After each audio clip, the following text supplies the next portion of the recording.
All right, I'm talking to Dryden from Alien Ant Farm. How you guys doing out there on the road?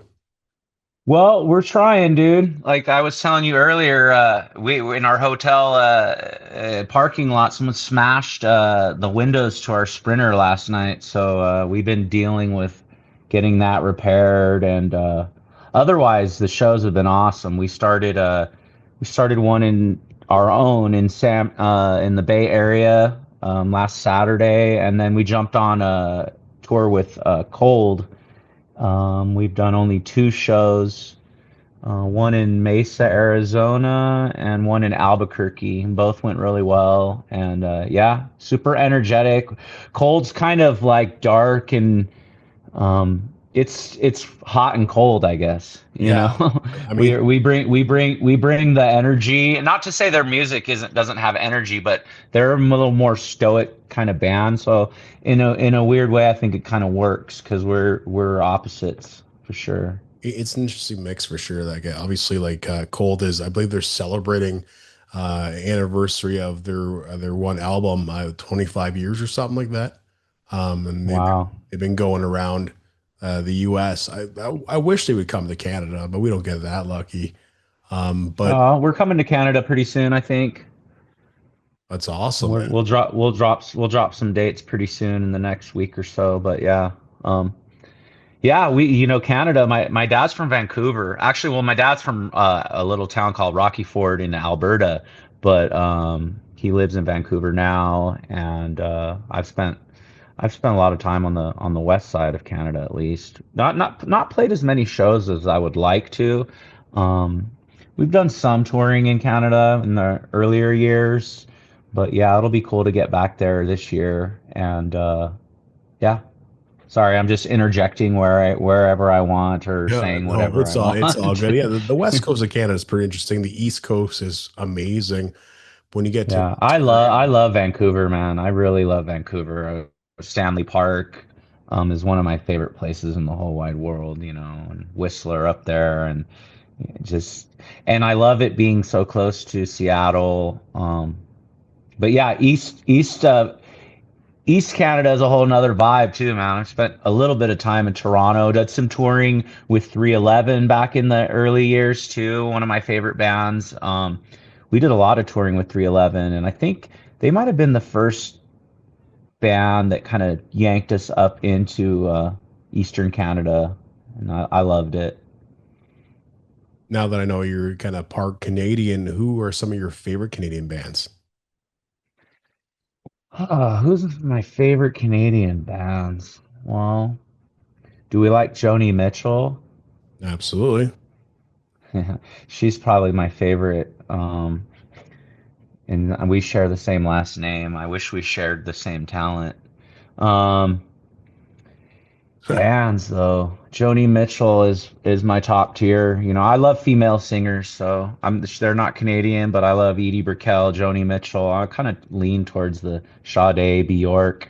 Um, but again, let's get to Canadian bands. We just did a run with Finger Eleven. Those guys were really, really cool, and Yeah. it was good. It was good to go out with those guys.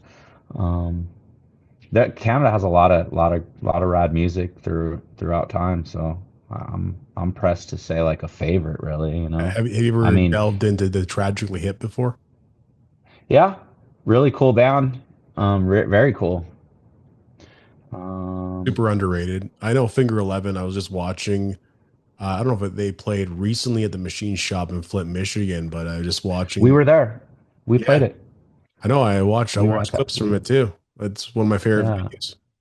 Awesome, man. Oh, cool. I'm looking forward to seeing you guys live. I think I checked you guys out. It must have been years ago. You guys came to a place called I believe the Rock Pile in Toronto. It was a long Okay. time ago. Wow.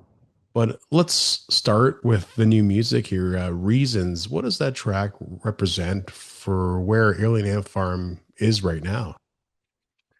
Reasons is a weird one. Reason I didn't write that song. Reasons is actually a Rome song from Rome from Sublime. Yeah. We share the same management, and management just kind of asked us, what we thought, if what we thought about doing someone else's song. It's weird because we like blew up on a cover, but we've never really done someone else's song as a. Do you know what I mean? Like we Yes. other than that cover, we just written our own music. So and I think younger me would have like passed all day on something like that, and not given it a chance. But the more I was a little reluctant, and I just kind of heard it in my car. Rome's version is really, really cool and very poppy. Our version's poppy as well, but we kind of put a little bit of an Ant Farm spin on it and just made it a tiny bit more rock.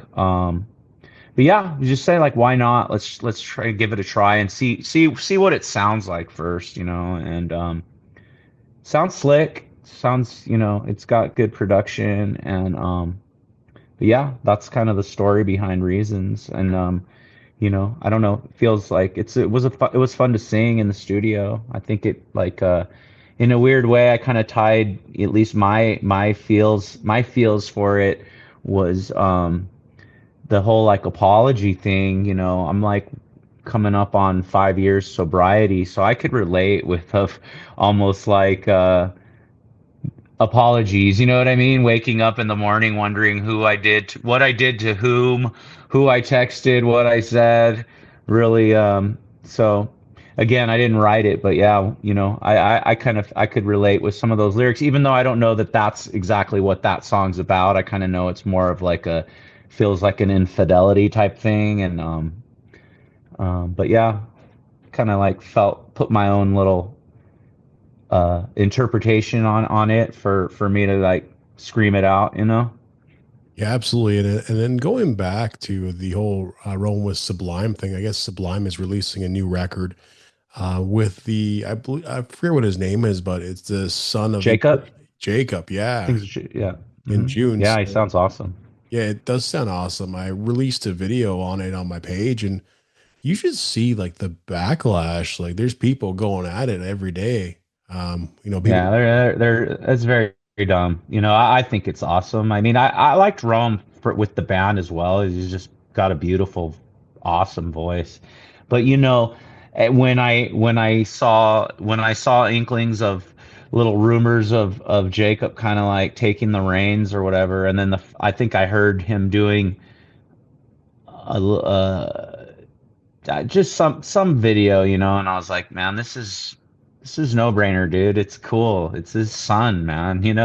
For anyone to kind of dog it or shit on it, I think is a little bit silly and ludicrous, man. I think it's nothing but awesome. I can only imagine, not that ever, maybe we're not at the level that Sublime was or anything, but I have kids of my own, and I would love to just see something like that. That's pretty dope. And It, it's like it's a small chapter in Sublime's whole big book of history. It's not like it's the same people that like bitch and moan about reduxes and stuff. It's just like, that version of Sublime still exists. You can go listen to it all you want. This is just another little page. It's not a big deal. this is exactly my reasoning behind it. Yeah. Exactly what you just said. It's a full circle moment, so just enjoy it. It's Yeah, it doesn't take away Sublime in any way, shape, or form. It just adds like another rad element. There's no way I can't imagine like a cooler like you said, like all the way back to, to the baby, dude. So yeah, that's pretty dope. it's like people want to see Wolfgang Van Halen like reprise the role of his father in Van Halen and stuff like that. If that ever happens, that's pretty cool. I know people won't like it, but if it happens, it happens. And in this case, Yeah. Sublime sounds wicked with Jacob. Hmm. Yeah, and they might even sound like maybe better with Rome or like slicker, but there's like these Bradley elements that Jacob has. In fact, the Bradley elements that he adds more than just sounding like his dad is his like not giving a fuck. Like, you know what I mean? I feel like he's having fun and kind of screwing off half the time, and not trying to make it perfect. And I feel like that's the Bradley part, not really him sounding like him, because he really does also. But I think the more punk rock and Bradley thing he does is kind of like kind of like mess with the song, and what so anyways, we're on a Sublime kick. Oh yeah, Sublime rocks, man. I heard earlier. We'll talk about Smooth Criminal. You guys are one of the few. We don't have to. Oh, I'm going. I'm going. It was one of. It's like the one of the soundtracks in my childhood. So you guys are one of the few bands where one cover song became massive, but fans who dug deeper realized there was way more to Alien Ant Farm. Actually, my favorite song is Movies. Um, Cool. than just that. Was that frustrating or motivating for you? Obviously, coming out with a cover and it being all over the place, very unique, obviously. Hmm. Well, what's your take on it? Well, we actually recorded it, so we decided, there was a it's not like we wanted to hide it, but we also didn't want it to maybe come out as soon as it did.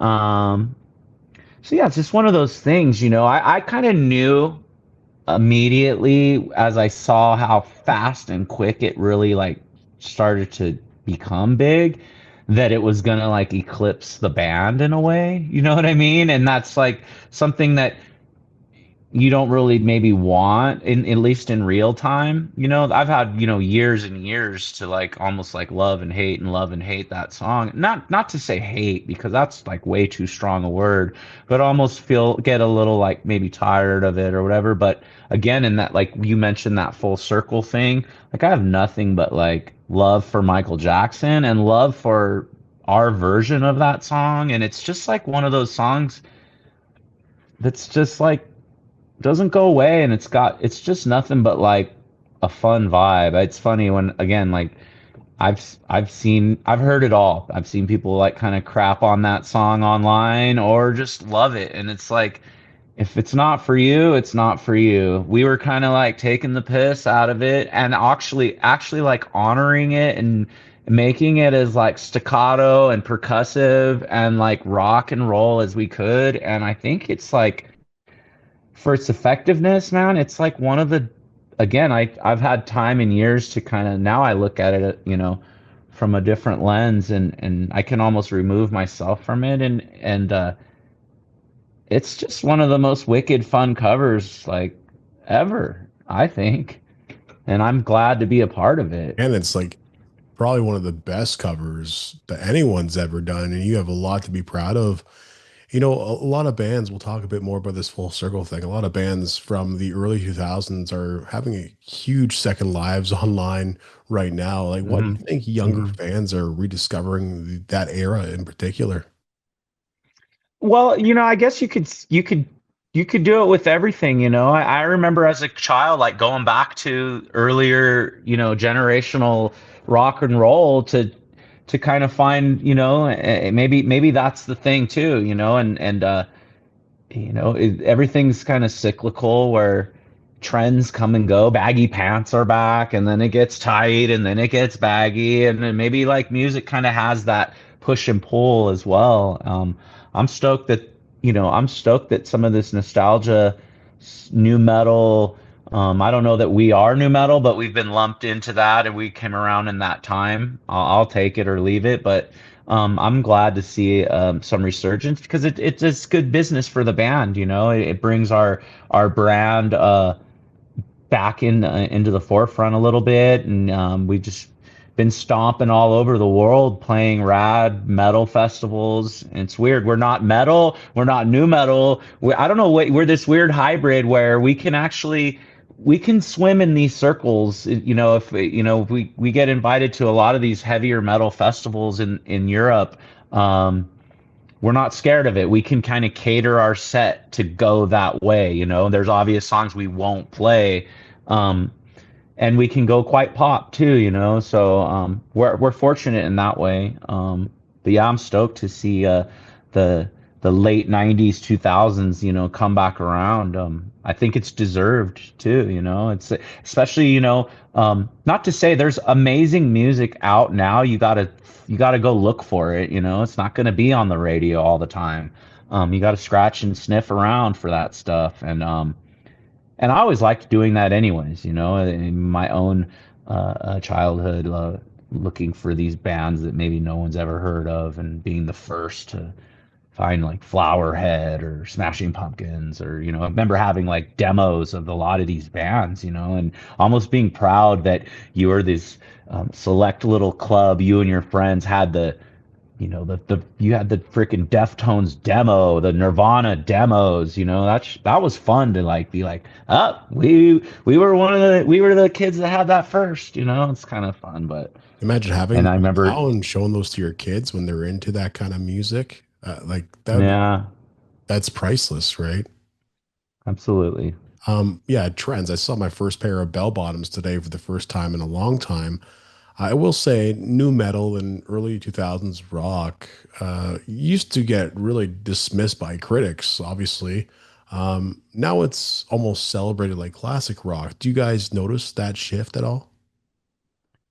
Um, I don't know that I don't know what I notice other than, like you said, I noticed that there's young people at our shows, and that's awesome because that makes me feel younger, but it also like keeps the thing breathing, like our band is this little weird, it's kind of alive, this little brand that we created, and we've left it for dead numerous times or almost dead. And so, even through my own sobriety and focus, it's like, you know what? Let's water our little ant farm plant and make sure this doesn't die, And every time there's younger people at these shows, I feel like there's like new leaves like sprouting on our plant, and we just want to keep that like this brand rolling because it's financial freedom for me.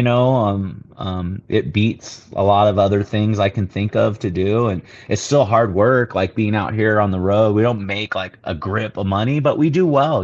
We do pretty good, and um, we kind of live slim out here, so we can take home our share and for our families, and it's amazing that we've done it for this long and haven't had to resort to other work. I've seen a lot of bigger bands let this thing slip between their hands because of I don't know if we're sadistic, masochistic, but this is like a little marriage among four people and four egos, and the storms that we've weathered with. You can only imagine when you're in a sprinter or a bus with the homies that sh- shit can get weird. And so yeah, we're just happy to be still doing it, and there's curiosity for it. It's still some good shows. Last night was a nice little banger, sweaty, energetic rock gig, and it's nothing more gratifying than, you know, if it's an empty room every night, then maybe you think, maybe it's time to like not do this anymore. But there's people there and there's young people there, so it's cool. Yeah, obviously sometimes you guys have some bad feelings towards each other or like you guys get tired of one another. So, obviously you guys Yeah, turn it on.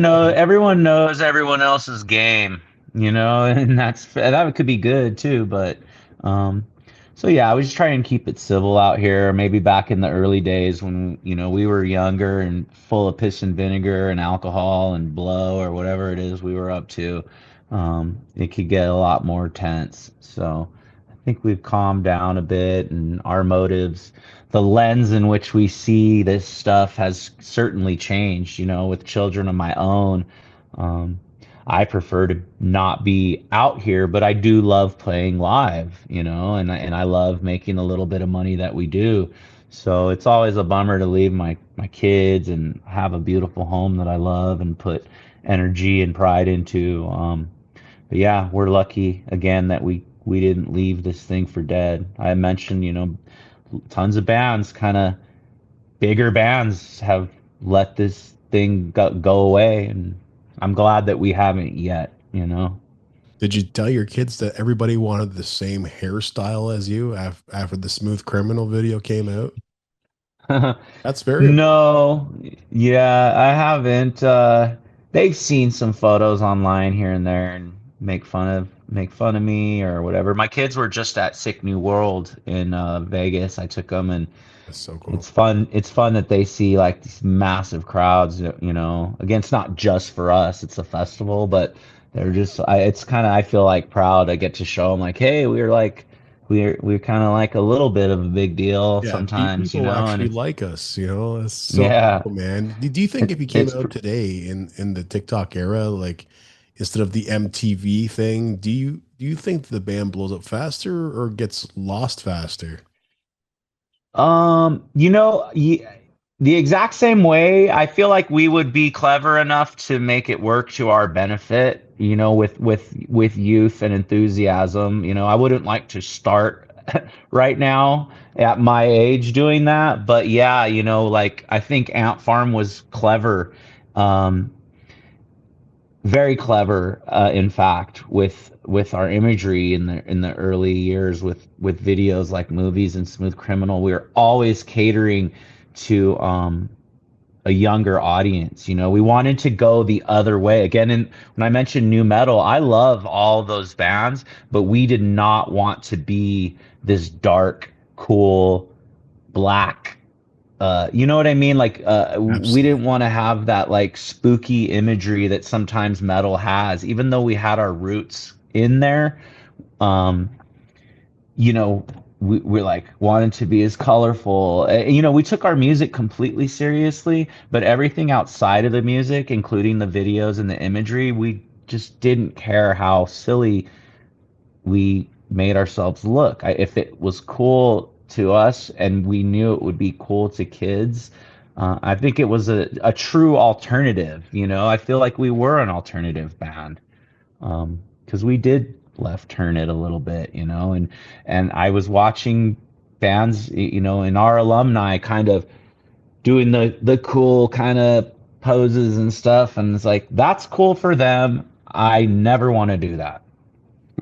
Fair enough. Like you guys are actually looking more approachable than people dressed up in like weird stuff and whatever. But those were the trends back then that you guys obviously, Dude, like I said, and I love that whole yeah. showmanship of, I don't know, from Judas Priest to Disturbed to Slayer to Sepultura to all of these bands that I really do love.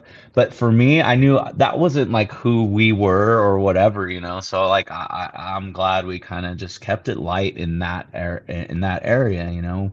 Yeah. I mean, obviously, like surviving trends and label chaos, lineup changes, accidents, it all goes hand in hand with being in a band for so long. Like, what kept Alien Ant Farm going on? Like when all these other bands have disappeared, you guys have just kind of stuck to your game, right? And Yeah, yeah. Well, again, like I said, I don't know. We might be a bit sadistic and willing to put up with each other the way we have, but um, yeah, you know, we always come back to like what's familiar and cool, and if you're able-bodied and still can throw down, you know, I feel like we still can deliver. You know, it's trippy. It's like I have mountains of anxiety from my sobriety. I feel like the one thing that alcohol provided was that like not giving a care, but there's no way I could drink anymore. Um, but yeah, it's weird. I feel like I have this obligation to sound like 23-year-old me, which is kind of impossible. And like gonna be 50 next month, so I have to give myself a little bit of leniency. But it's nice to hear people in the crowd just feel, you know, saying, you know, you sound freaking awesome, and you know, maybe they're feeding me a line of bull crap. You got to catch me on the right day. You know, there's more good days than bad, but it's tough to keep up with, you know, 23-year-old crazy Dryden being a 49-year-old mellowed out Dryden.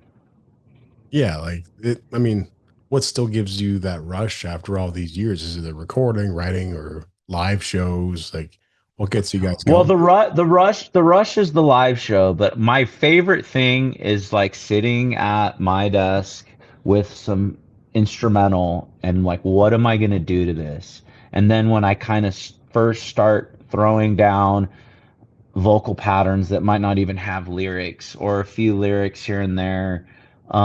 That's my favorite part of anything that I've ever done is this like moment of like this is gonna be awesome. Like I love that feeling of like hope or like what this is capable of being. When it's done, it's still cool, but I love that like first moment of like, oh, this is gonna be cool. This is gonna be great. I know what to do.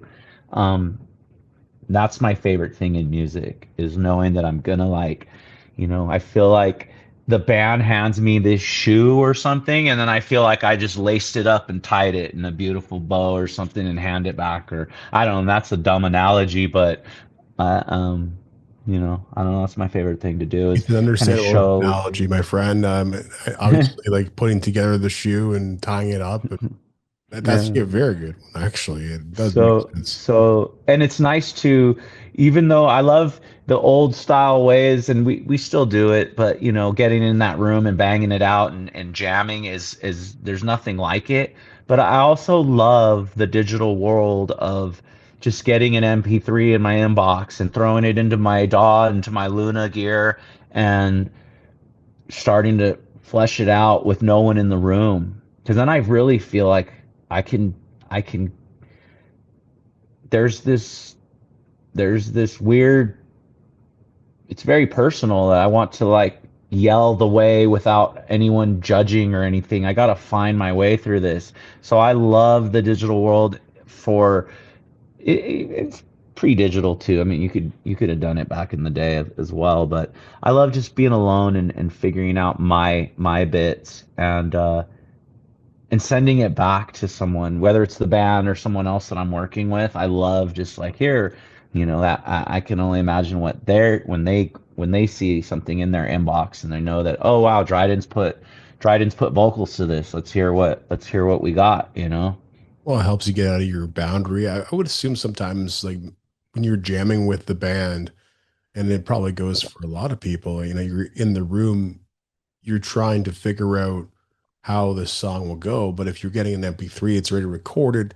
You can see how it's all laid out and things that you need to change. And then when you're in the room by yourself, maybe you're belting it out a certain way. It helps you unleash past that normal borderline boundary that you would have jamming with people in the room because you have time to think and time to like take it in and hear different, compositions and parts and what could go better. And Harmonies and yeah, just kind of dressing it up, giving it a treatment, I guess. yeah, absolutely. And like I would think that like when you look back at the early 2000s rock scene, like here's a question I was thinking about like a few weeks ago. What do people romanticize about that actually wasn't that great? Hmm. It was pretty great. What wasn't great? I don't know. Everything I look back on is like I wish I'd appreciated my youth more. Like that's just a personal thing. You could any I feel like anyone could say that. I'm hard pressed to find anything that wasn't that great. What wasn't that great, I will say, is British food years and years ago. And it's like, so it is like, I feel globally food is like become better. So, I was not a big fan of British food when we first started like getting over there. And, thanks to, I love Indian cuisine and it was obviously around back then too, but, um, thank the Lord for New Delhi.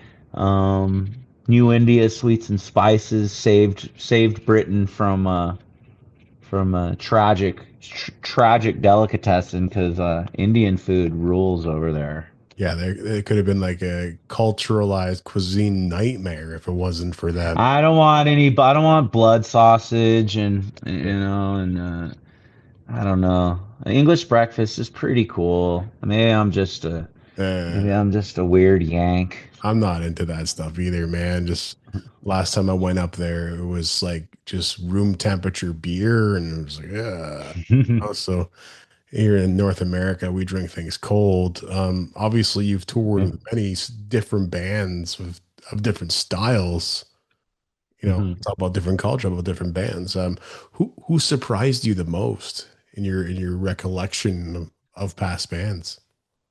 Who surprised me? Hmm. I don't know what I'm trying to think of like who has surprised me. I loved um Papa Roach was this one and like this weird anomaly where this guy like such rad energy, and we did a lot of touring in the early years, even before the two bands got signed. The live show, and it's not just Kobe, it's the whole band, but yeah, I mean they surprised me that they're still bring that like kind of chaotic vibe. So I would say again, but I wasn't surprised because I knew that they were that. So that's a weird one. But I mean they come to mind because of how like I just have memories of how like just ferocious those guys were at playing live music. It was so rock and roll, and I love seeing Kobe do his thing as a front man, and so yeah. Yeah, I was kind of coaxed to go out to a Papa Roach show years ago.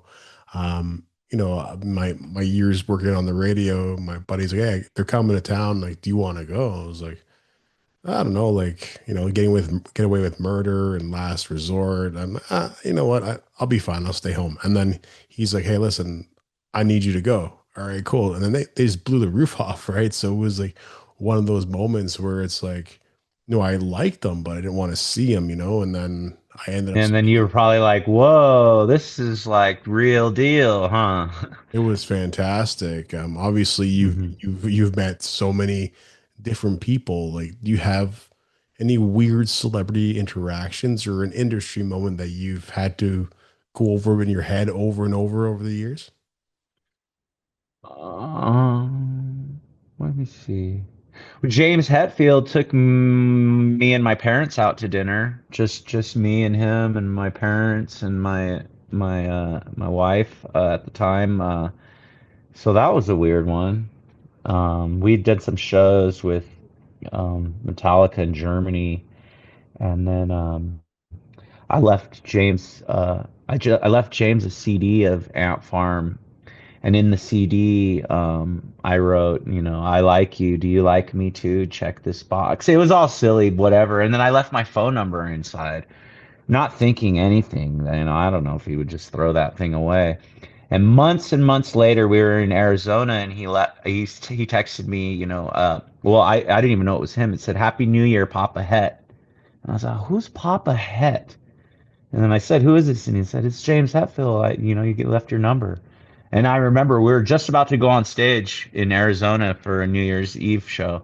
And I was like, "Guys, oh my God, James Hetfield freaking text me." And I was going crazy. And then, anyways, so we kept in contact, just texting here and there. And we were in Vancouver, and I was visiting my dad, and he said, "You want to come to a show?" We're in Vancouver. I was like, "Yeah, we want to come to a show. I want to come to a show. Hell yeah, tonight."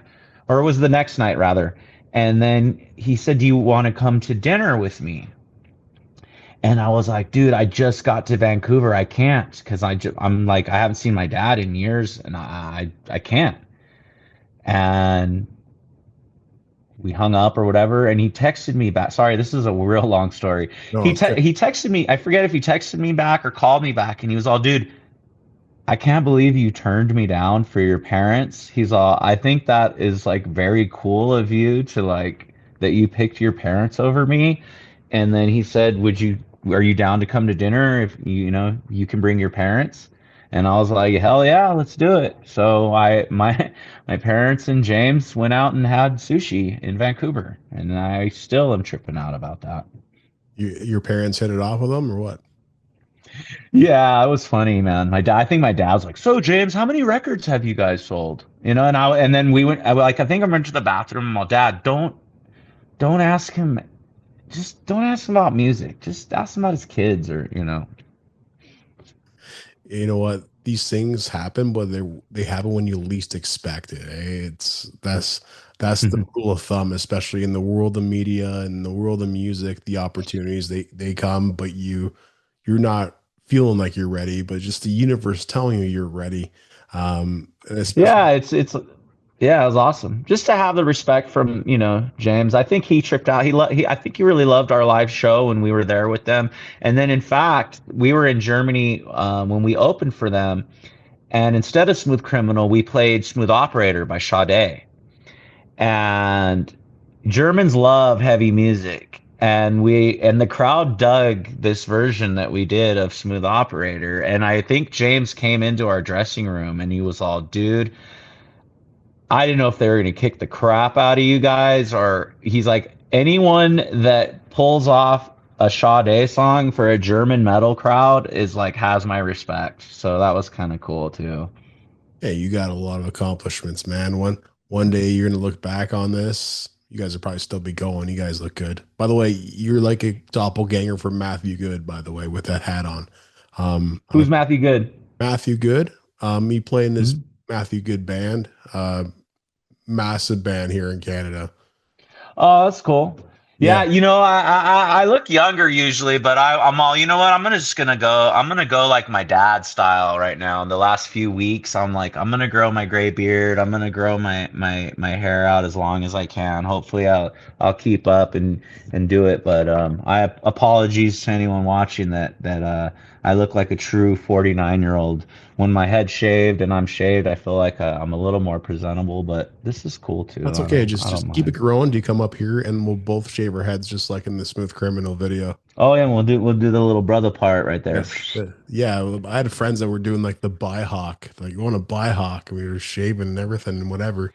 But yeah, Oh man. yeah, that's like Prodigy style or something, huh? Yeah, man, it was pretty big. And you know what? A zero up the sides and stuff like that looks really sharp now. You guys have definitely cemented some type of legacy. The people do remember you. But what one album for you is something every rock fan should revisit? Um, one album, Ant Farm album or any album? Any album. Oh my gosh, there's just too many, dude. Um, See, I got to go like I will go something weird, like maybe for just rock and roll for like the true essence of rock and roll. I would even say like maybe the Lenny Kravitz Mama Said record is like that's rock and roll. But if we're gonna stick to in our circles and our eras and stuff, I don't know, man. There's a million out there, so I'm pressed to call one out. I love eclectic stuff, so I really love like the very first Ben Folds 5 record is so good, and it kind of has this weird swag to it, and I'm like, I can't believe this slaps so hard and there's no guitars. I think it's like really cool and ballsy. It's like piano, bass, and drums, and I'm like, wow, this is like full as hell, and they're kind of like rocking without a guitar player is pretty cool. So Ben Folds 5. All right, most underrated 2000s rock band. Alien Ant Farm. Yeah, Alien Ant Farm. And 10 years, by the way. And 10 years. Those guys are fucking good too. Um, It's cool. best tour you ever did. That's a tough one, that Papa Roach again, 311. Lincoln Park, we were on the very first like run with Lincoln Park when they, be in clubs. They had, that. So we were watching that in real time go down. Our own band was sprouting in a massive way, but nowhere near how big the how quick and fast that Lincoln Park was rocketing, But we were there in the club in that very first run, so that was like I don't know that it was the best one. Again, like for our bonding with P Roach and 311 guys, those to me are the more like memorable, cozy, rad um, tours. But the Lincoln Park one was a great one too. And I just, Chester was awesome. He was always in our backstage. I feel like maybe those guys were a little more tightly wound and had their business going, where we were kind of always effing off, you know what I mean? So, and I think Chester was like wanted to follow the party, you know, and was always creeping into our dressing room, and I loved him, man. He was always commenting. We have a song called Attitude, and it's a little bit more of a mellow song. And remember him just, dude, I love that's my favorite Ant Farm song, dude, Attitude. And I got to come up and sing that song with you guys. And I think he did a couple times and stuff. So yeah, that was a good, memorable one for sure. Taproot was on that tour. Remember Taproot? Oh yeah, man, I remember those guys for sure. I heard Yeah. one of their So that. songs the other day on the radio. Poem is pretty good. Hmm. Yeah, Yeah. I definitely remember that So song when it first came out. yeah, Ant Farm, Taproot, Lincoln Park. That was a cool one. I think when we played a free show at the Troubadour, it was on Monday nights in LA, and we played that free show at Troubadour, and Mike Shinoda was there, and I think I went when we were done, we walked off stage, and he's like, "You want to come out with us?" Because that was badass, and it was kind of cool that he just from a show, I think he was like, "You guys should come out with us." Well, So what thanks to made them Shinoda for what made them doing. so different, Dryden? Like, in your opinion, like why they rise so fast? Is it because it was so eclectically different from everything else that was out there? Lincoln Park? Yeah. I don't know that they were so different. I think that it was like just connected. Like I feel like there was a simpleness, and I'm not saying it in a bad way, but like those guys were really good at getting to the point of like what a hook is, what a, you know, they're just very crafty in that songwriter way where it was very simple. Not to say their music is simple, like just the connection was simple. It was like, oh, I get why that it like works, you know, and yeah, just really good at it. And Chester just got this like very like one take style voice that's just like very robust and cool. Very, very good. And yeah, their choruses really pulled at people's heartstrings too, right? So it Hmm. just connected it and like grabbed you right away.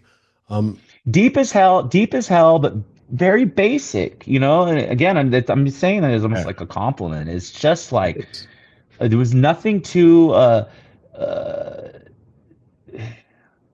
I don't know. There was nothing vague about it. Just kind of there, and you know, I like again, maybe personally, I go the other way, I guess, and maybe, maybe, maybe to a fault.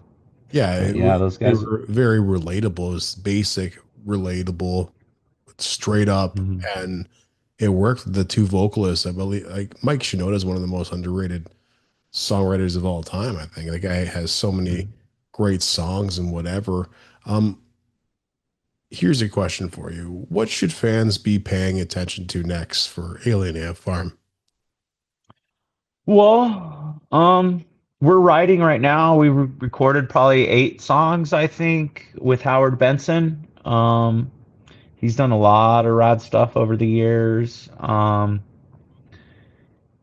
Yeah, so we're just trying to like figure out how we're gonna wrap this record up. We're probably gonna go in and do another batch. You know, us just you know, hopefully more touring and come see us live and see if we can like throw down and create a healthy distraction and you know, live music. That's what we want to do. Hey, Dryden, thank you so much for taking the time out of your tour and your night. I appreciate your For time, sure. and I hope I get to see you guys soon. Yeah. Look on our Instagram in the next few weeks, and like I said, maybe some Canada's gonna pop up there.